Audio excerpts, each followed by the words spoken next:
right, and you've got a good posture, at least until you start to move, you're really just using this more than your muscles.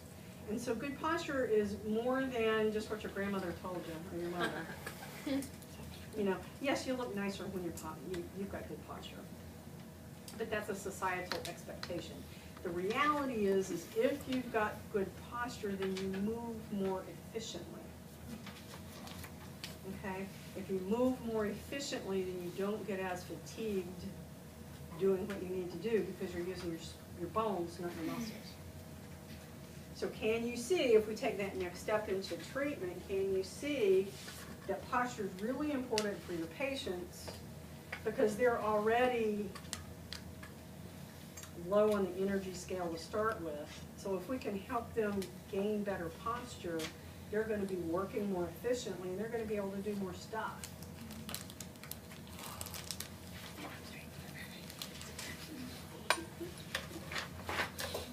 So these are just some more pictures of how that takes place, so that spiralness takes place.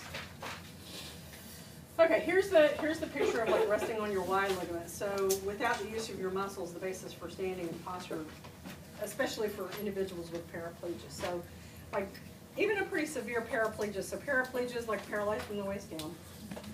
So aplegia is complete paralysis. A paresis is partial paralysis. Okay, so you're going to hear hemiplegia, paraplegia, paraparesis. So a paresis means they've got some muscle function, but not all muscle function. And so kind of what happens with these folks is they'll actually put like a long leg brace on them to stabilize their knees, and then they can use that Y ligament to balance over their spine, or over their bones, over their skeleton, to actually stand up. Standing is important, you know, even though it might not be really functional, it's an important thing for people because how we maintain strength in our bones is by weight bearing.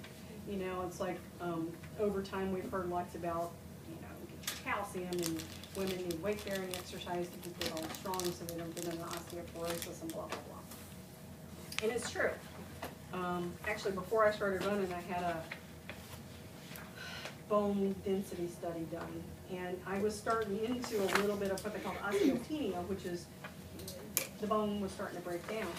And a couple of years later, she redid the study, and that was after I'd started running, so that's obviously a weight-bearing exercise. No problems. And I, you know, done at the same lab, so, you know, the comparisons were probably, I think it was the same person that did the study, so, you know, the comparisons were really reliable. So, you know, I'm living proof that weight-bearing exercise does make a difference in bone strength. And one of the things, like when I first started as an OT, if somebody would break a femur, we were still in the period of time where you broke a femur, they would string you up in traction in the bed for 6 weeks. Like people stayed in the hospital with us for like 6-8 weeks while that bone healed.